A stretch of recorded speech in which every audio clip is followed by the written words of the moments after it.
Ubisoft did the bare minimum. Naughty Dog did nothing. I don't know what this is about, but you know what? I believe those words. Right, this is a properly serious and impactful video. The way that our games are being made is changing. The collective insanity of paying hundreds of maxed out salaries in the most expensive development cluster on Earth, California, is winding down. Things are changing. One upshot of that is, say, Space Marine 2, costing half of what Doom Eternal did, even though it was made on a more inflated dollar, a similarly long timescale, and in fact was made by a significantly larger team. That was all because of outsourcing. And done well, outsourcing can be fantastic. It can actually be a ladder up into the industry, but it cuts both ways. Do you remember the people nets that were placed around Foxconn facilities? Are you kidding me? Every factory in China has a people that outside and inside because people are creative and are trying to do it inside. Imagine your life is so fun, so amazing, so 10 out of 10 in fact, in the land of the people, aka China obviously, that they need to erect nets like this, otherwise you are breaking commune capitalism. And you're like thinking, you know what? That floor right there seems very much better than my life right now, so I'm going floor diving. 10 out of 10. You know, outside windows? Well, today, unfortunately, is going to be a story along those lines. It's an important one, and it does. And by the way, imagine how often that needs to happen for someone to be like, this is an investment. These people nets are an investment. Impact the games that are made and that you play. The victims of today's story worked on Assassin's Creed Shadows, Age of Empires 4, and The Last of Us Part 1 Remastered. So this is not a story about some niche game that nobody's ever heard about that's a total aberration. This is about AAAs that we have purchased and played. I mean, I've played AoE 4. In 2021, People Make Games' investigation showed us how publishers exploit workers having weaker rights in, say, regions like many places in Southeast Asia for cheaper development costs. But they then Smart? Followed up their story, and their 20. Hey, I'm not gonna lie. I live in a first world country. I'm having a good time. I'm living in luxury, relatively speaking, I guess. And if this makes my games good, that's fine. If a Venezuelan RuneScape gold farmer is having a great time, I don't care. It is what it is. I mean, I have my own priorities to think about here, okay? And that is the net's working so the people making my games don't slow down making my games that I don't like, okay? I'm a completely self-centered person, just like all of you watching, because don't give me that shit that you care about these people. Do you know what this is? It's called a fucking iPhone, or a phone in my case. I'm not sure what even this. Oh, it's a Sony brand. Probably worse, which makes me more happier because the more child slave labor was put into my phone, the more it's better. Okay? If you have a phone, don't try to give me that BS moral high ground about, oh, you should care about these people because you're clearly fucking don't. How about those lithium mines in Africa? Huh? How about them where they use slave child labor en masse? Generational slavery, in fact. Have you heard of generational wealth? Well, probably yes. Have you heard of generational slavery? Well, now you have. That's what you use every day, and you're not complaining about that. So shut up with your higher moral high ground because you're a hypocrite. You're not even trying to avoid the slave labor. Stop. No one believes you. 2024 follow-up. Also, just an FYI, I think there's a reason why the mines are perfectly made for child labor. You know, smaller spaces, less space required to swing a pickaxe, and slightly more pliable bones, as one might say. Hey, you know, if child slavery in the mines is so bad, I mean, why are children made perfect for that job? Just saying, I think it's an evolutionary thing. Reveals something that is far more disturbing. This is Brandoville Studio, a self-described, per their Instagram bio, leading AAA art and animation studio located in Jakarta, which is the capital of Indonesia. Yeah, that's fun. And they worked on Assassin's Creed, The Last of Us Part 1 remaster and such. Huge, The Last of Us Remastered Part 1 was shit and people hated it. high-budget projects. But behind those polished assets and animations lay a fairly horrifying daily reality for the people who worked there. The details on the People Make Games video are shocking. They are physical, they are mental, there is wage theft, and they are specific. It is not generic stuff, it is horrible.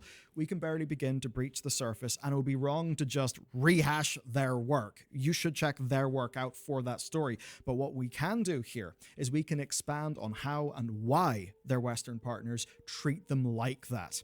And I want you to think about that.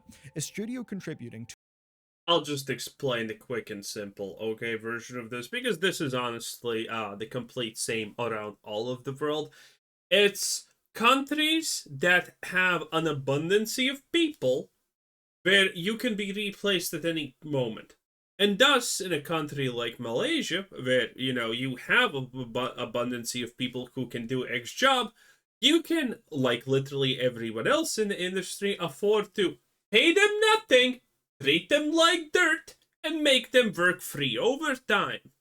Because if they don't, there's probably someone who has already missed 2 meals, and 3 meals is rioting at that point, who is gonna take the job, the literal 14-hour work shift, 7 days a week, for minor pay, just because he wants that meal more than you. And that's how this works. to some of gaming's largest. It's not, by the way, and this is not a lack of regulations in a lot of cases. This is just a lot of people. This is just the effect what a lot of people in an oversaturated industry does. Titles was allegedly abusing its workers, and we barely heard a peep. That's because this ecosystem, studios like that, it's all invisible by design. That's the very thing that lets them get away with such levels of rampant cost-cutting, because it's far away and nobody really knows the name. Outside of the Gamers coverage last September, Western media largely ignored it, and even in Indonesia, it only made waves after the company went under and things properly came out. All credit and notoriety goes to the intellectual property, to the publisher and the lead studio, like Naughty Dog. It's just like how if you go and watch, for some reason, a big studio popcorn movie, and at the end you look at the credits, and you just see the countless Indian VFX studios rocket past with so many employees. Let's not even go to the Indian meme, okay? Why is Marvel's VFX so shit? Thank you, Bellier. Very brave. And you're no doubt aware, because I think everyone is by now, how screwed the VFX industry is in the West and how it's almost certainly worse over there, and the rough reality is it is absolutely possible to profit from exploitation, but there is always some form of. If it wasn't possible, then people would not do it. I mean, slavery is free labor at the end of the day, and that's why people still do it in this day and age. Cost. I mean, there's the obvious human one, but also, why do all your movies look like slop? That's the sort of thing I know we've all felt. And you may still say, hang on a second, Foxconn, installers have said, PeopleNets, make iPhones. And iPhones are really high quality. They're basically great. Yeah. That's because every iPhone is the same. It's literally a factory line. Games and VFX are not factory lines. They are bespoke art. Farming out art, like it's just an iPhone assembly line, is bad, shockingly. And worse, it kills the ecosystem. And that is not just a piece of fluff, because 2020's events make the cost of this clear. This is Certain Affinity, and they are a Texas-based support studio, and the chances are that you have played their work, be that Left 4 Dead, Doom 2016, Prey, Hogwarts Legacy, Call of Duty, and Halo. So much Halo. They're talented, they have a proven track record, and yes, they are. I mean, you just said they made Halo. Are they actually talented? I don't know about that one. Are actually related to a horror story from Indonesia, because sadly this is a story where short-term corporate greed pits workers' interests against themselves and against their futures. What happened to Certain Affinity is rough because their bread and butter work, the support work that's now being farmed out, dried up. Put simply, fewer and fewer big companies had gigs for them, and 2024 marked a pretty horrible first in their 17-year history. Layoffs, 10% of their headcount gone, and in a way it would get worse because shortly after that they sold to an Irish support studio megacorp called Keywinds. And even when Well, if I can't even make that Irish joke. Oh no. read the founder's very polished press release comments, it's kind of clear what's up because he says, and bear in mind, this isn't a polished press release. At this most difficult time in the market, we're thrilled to be able to provide stability and a supportive home for our team. Yes, I mean, basically that makes it clear this was a matter of survival. Certain Affinity survived, but many other support studios did not survive, be that Paladin, Puny Human, Counterplay, and others, even throughout 2024, and that's probably going to get worse. There is an accelerating wave of Western support studio closures and consolidation, with the latter, consolidation, almost certainly leading to job losses, even if it is just removed. I was gonna say consolidation does not necessarily mean job loss. Moving duplication. Typically, though, it does. Bellier got something right about finance. Applaud, because that's rare for him. Okay, that is rare for him. That's going on my Bellier was right about finance chalkboard. The first. I'm gonna make a picture of that and put it in like some kind of a place of honor. And you may say, but that removal of duplication is fantastic. It makes the market more efficient. It does in an immediate sense. But less independence and more consolidation means less competition. When there's less competition, that is bad for everybody, including you. You see, okay, this is classic Bellier. All of what he just said now in the past 5 seconds, bullshit. Okay? More consolidation does not necessarily mean in any way, shape, or form less competition. It means more quality competition. And frankly speaking, if someone can literally outcompete everyone with the quality, I don't care that there's no competition. Let them fucking have a monopoly for a while. It's going to be broken up at some point anyway. Well, ask ExxonMobil how that worked out. Spoiler, did not really work out that well. In any case, yeah, that is bull. Consolidation doesn't mean a loss of monopoly. If those were support studios, that means that they didn't do anything, and that means support studios exist only because of fundamental failure in the main studios, the big ones that actually make the stuff.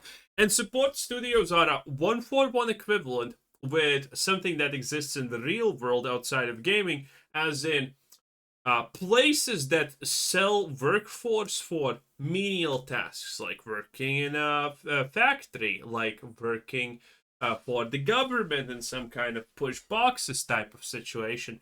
And these things are ridiculously expensive on average.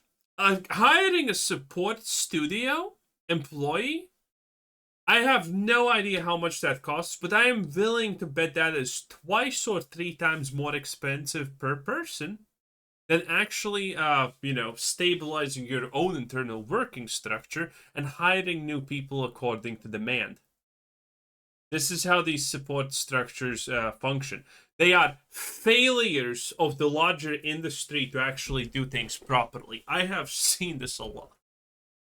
Bad actors, enter your favorite big publisher here, get away with worse when there is not robust competition. That means they treat you worse and they treat their workers worse. And to properly understand this, there's a foundational assumption that we need to work into our mental model of the industry. You, I, and developers think that a game studio exists to make games. That's only true on one level, because far too often, it's not the developers that run the studios. It's not the developers who control the coin purse, and what the studios are, in reality, is a financial instrument. Rather than constant emotional reaction to headlines, let's understand the systems. Let's understand how this is actually working. We've all seen the trend that everybody loses bar the executives, who very rarely bear responsibility for their decisions.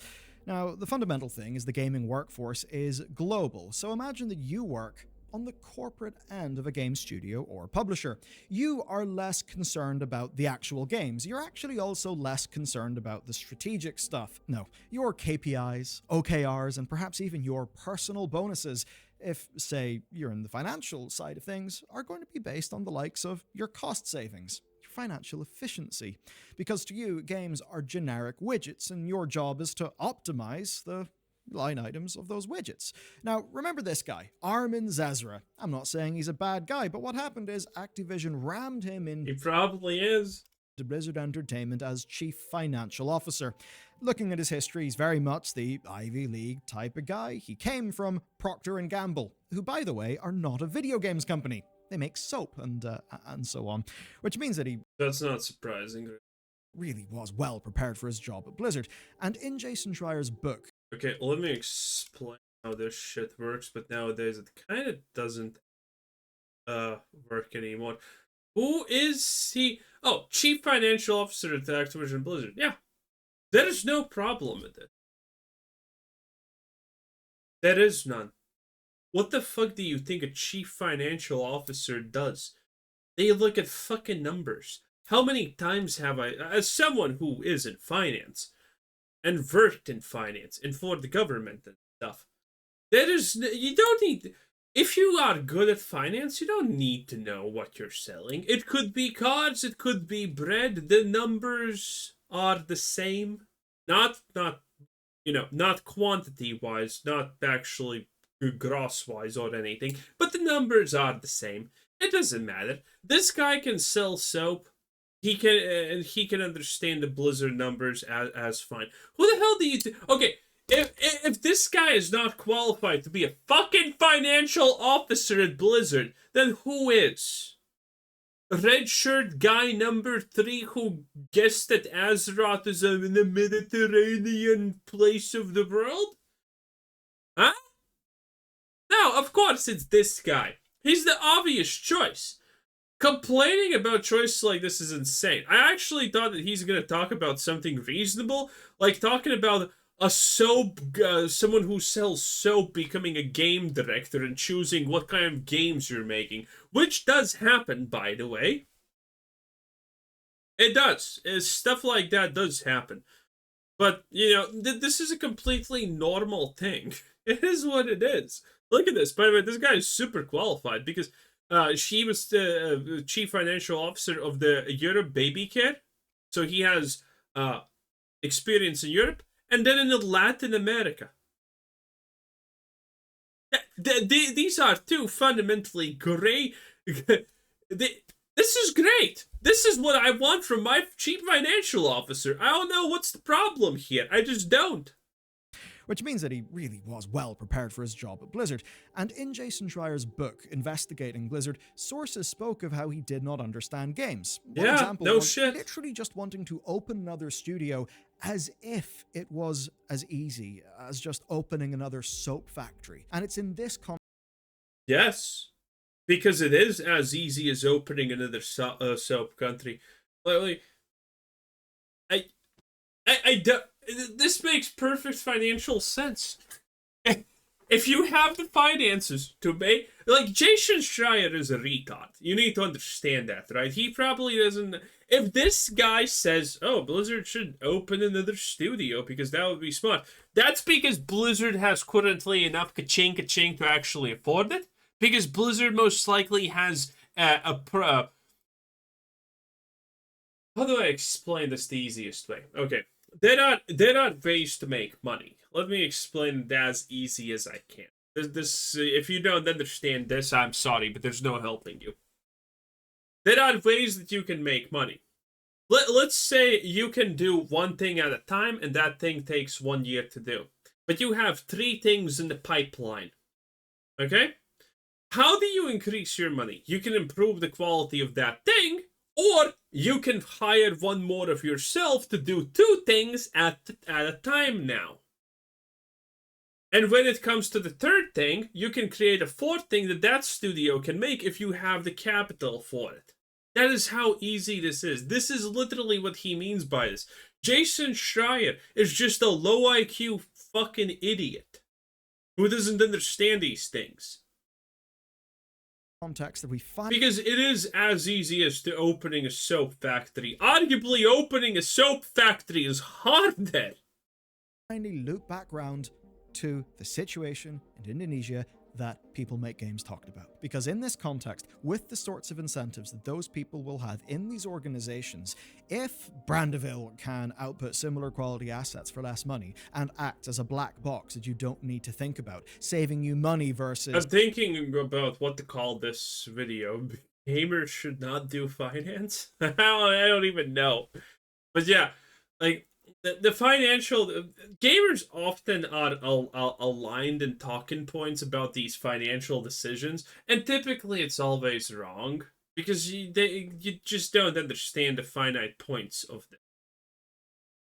Say hiring certain affinity with their Texas and Toronto based teams that are backed by vast years of experience, well, that's great. The thing that you need is the assets, and you need them for less money. You've achieved that. Good job. Just that, in this case, your job done like that for short-term reasons. Maybe it's your OKRs, your objectives and key results. Maybe it's your bonus. Well, the problem is those short-term things are killing the industry. I'm sure you've seen it around. It's the idea.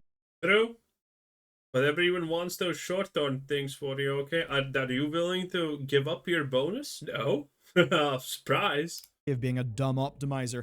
If you over-optimize today, you can end up killing tomorrow. If you outsource too much work, your studio will lose its creative identity. Your artists who would be leading art and doing a lot of art themselves will then turn into outsourcing managers, which is probably not what they're passionate about, and we recently saw this at Riot Games as one example. Your production more and more begins to resemble a factory line. The cheap sugar rush of low-cost East Asian labor enables all of the hell conditions like what People Make Games exposed. But the thing is, that sugar rush tastes good. It does save you real money. You do get real assets at the end of the day. And work that used to go to, say, certain affinity dries up. Waves of studios therefore end up downsizing, dying out, consolidation happens, and with that, the institutional knowledge of large-scale game development in our industry. Wait, Billier's using the word consolidation in an incorrect. Consolidation is something what happens when two companies merge together. That is consolidation. Or when a bigger company buys out a smaller company and they are consolidating the assets and the people who are working there. This is not the right way of using the term consolidation. This is not consolidation, even Bellier. Dies out. We're left with a Western games industry that is more consolidated and therefore more fragile and with less competition. And it's that consolidation of power, IP. How does consolidation make it more fragile? Consolidation literally in a lot of situations mean that you are taking two things. For example, two people to do the same job. And in a lot of cases, you're firing the person who is doing the shittier job. Now, granted, in real life, how consolidation works with big companies is the bigger company that is consolidifying a company into itself is probably gonna fire all the CEOs of the smaller company to keep their own people employed, no matter even if the smaller company is actually better.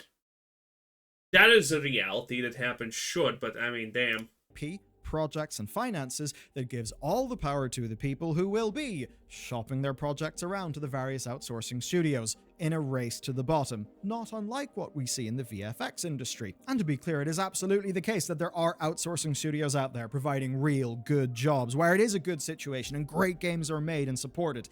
That's fantastic. But as in this example, there are outsourcing places located in countries with lax labor laws that end up being human meat grinders. That's rather obviously bad. It burns talent, it depresses those game sectors. And what happens is that hucksters who are looking for a quick buck, regardless of the human costs, the Frank Reynolds of the games industry, they are selected for in this ecosystem. And that means there will be more and more of them. Who wins? The person who wants to pay more for healthy outsourcing and good creative decisions to make the best product, or the people who control the purse strings and is very happy to get into bed with a group like Brandoville, a black box, outputting assets, no questions asked, but it's suspiciously cheap, all so that they can support underinvestment in their core studio and furthering the deep brain drain causing atrophy that we see. Brain drain is not a real thing. Stop. Please stop. Anyway, I'm done. That was Billionaire News. I don't know what to title even this video. Huh. Anyway, have a nice day. Bye.